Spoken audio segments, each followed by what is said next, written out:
আসসালামু আলাইকুম, ফারজানা নাহিদ জানাচ্ছি টিভিতে সন্ধ্যার খবর। ক্রাউন সিমেন্ট শিরোনাম দেখছিলেন, নিয়ে যাব পুরো খবরে।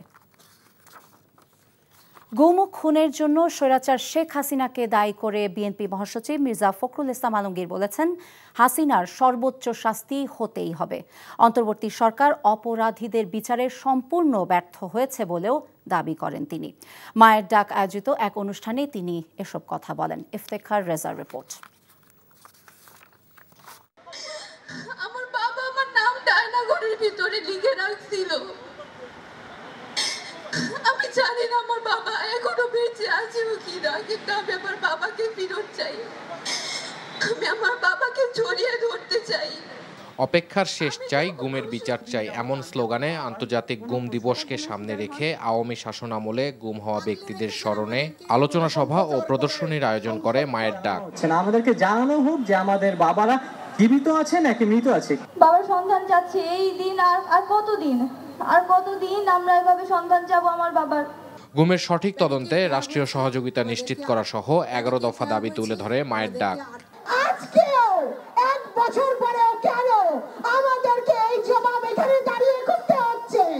বিএনপি মহাসচিব মির্জা ফখরুল ইসলাম আলমগীর ছাত্র জনতার আন্দোলনের পর গুম খুনের বিচারে কোনো অগ্রগতি না হওয়ায় সরকারের সমালোচনা করেন। যেমন বাবার ছবি দেখিয়ে বলতো যে আমি আমার বাবার হাত ধরে স্কুলে যেতে চাই, আমি ঈদের মাঠে যেতে চাই। একজন পিতা হয়ে আমরা সেই কষ্ট এখনো বলতে পারি না। আজকে প্রমাণিত হয়েছে যে হাসিনা এই হত্যাকাণ্ডগুলোর জন্য দায়ী, হাসিনা এই গুমের জন্য দায়ী। সুতরাং হাসিনার বিচার অবশ্যই হতে হবে, এই দেশের মাটিতে হতে হবে এবং তার সর্বোচ্চ শাস্তি হতে হবে। এদিকে জাতীয় প্রেস ক্লাবে এক আলোচনায় ডাক্তার জাহিদ হোসেন বলেন, নির্বাচনকে বিলম্বিত করলে লাভবান হবে স্বৈরাচার। বিভিন্ন দাবি তুলে আজকে নির্বাচনকে পিছিয়ে দিতে চান, তারা কি প্রকারান্তরে স্বৈরাচারের পক্ষে কাজ করছেন কিনা সেইটি কি বিবেচনা করেছেন? গায়ের জোরে কোনো কিছু আদায় করা উচিত নয় বলেও মন্তব্য বক্তাদের। Iftekhar Reza, NTV news, Dhaka. মানবতা বিরোধী অপরাধে অভিযুক্ত পলাতক শেখ হাসিনার বক্তব্য গণমাধ্যমে প্রচার করা যাবে না। তার বক্তব্য প্রচার করলেই তাৎক্ষণিক আইনি ব্যবস্থা নেওয়া হবে বলে সতর্ক করেছে অন্তর্বর্তী সরকার।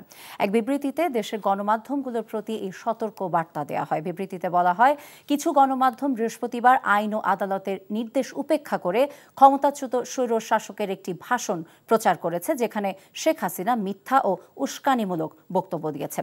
সংবাদ মাধ্যমগুলোকে সতর্ক ও দায়িত্বশীল আচরণ করার আহ্বান জানিয়ে বিবৃতিতে বলা হয়, ভবিষ্যতে আইন অমান্য করলে ব্যবস্থা নেওয়া হবে।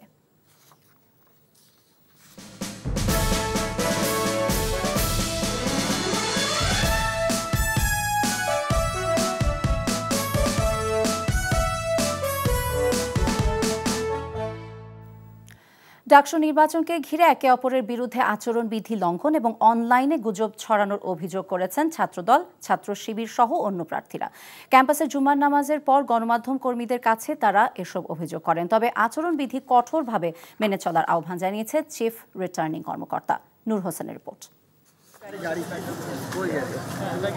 ঢাকা বিশ্ববিদ্যালয় কেন্দ্রীয় ছাত্র সংসদ ডাকসু হল সংসদ নির্বাচন ঘিরে ক্যাম্পাস জুড়ে উৎসবের আমেজ বইছে। জুমার নামাজের পর শিক্ষার্থীদের সঙ্গে কুশল বিনিময় করেন বিভিন্ন প্যানেলের প্রার্থীরা।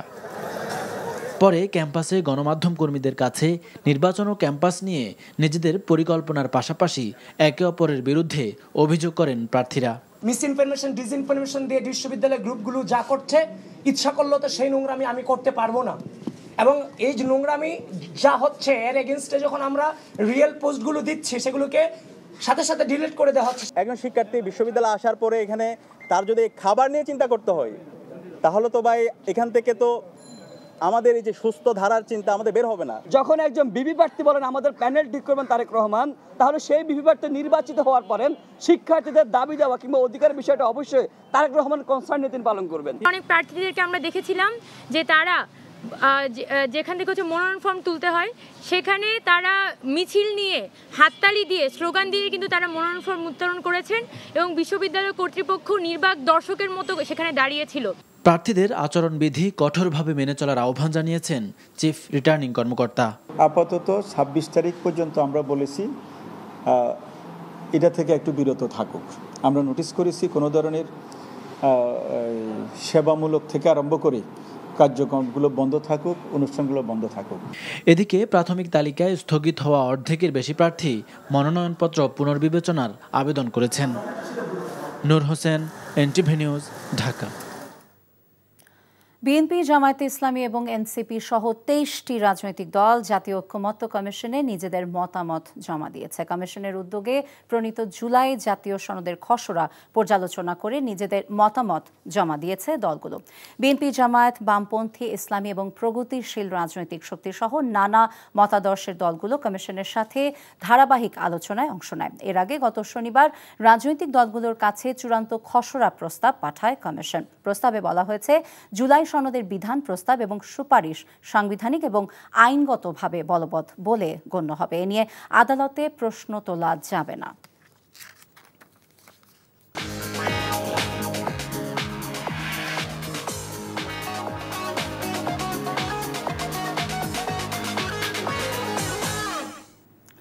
মার্কেন্টাইল ব্যাংক অর্থনীতির খবর। লাগামহীন নিত্যপণ্যের বাজার। ১ ডজন লাল ডিম কিনতেই গুনতে হচ্ছে ১৫০ টাকা। শুধু ডিম নয়, সবজি, মাছ, মাংস প্রতিটি পণ্যের দামই ঊর্ধ্বমুখী। অধিকাংশ সবজির দাম শতকের ঘরে। ১ কেজি বেগুন কিনতে গুনতে হচ্ছে ১৫০ টাকা। বাজারে কম দামি সবজি হচ্ছে পেঁপে, সেটিও বিক্রি হচ্ছে ৪০ টাকায়। সপ্তাহের ব্যবধানে বেড়েছে মুরগির দাম। ব্রয়লার মুরগি বিক্রি হচ্ছে প্রতি কেজি ১৭০ থেকে ১৮০ টাকায়।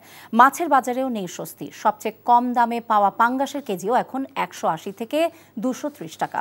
টানা কয়েক সপ্তাহ ধরে নিত্যপণ্যের বাড়তি দামে ক্ষুব্ধ ক্রেতারা। কেউ বাধ্য হয়ে বাজারের তালিকা ছোট করছেন, কেউ আবার ভাঙছেন সঞ্চয়ের টাকা।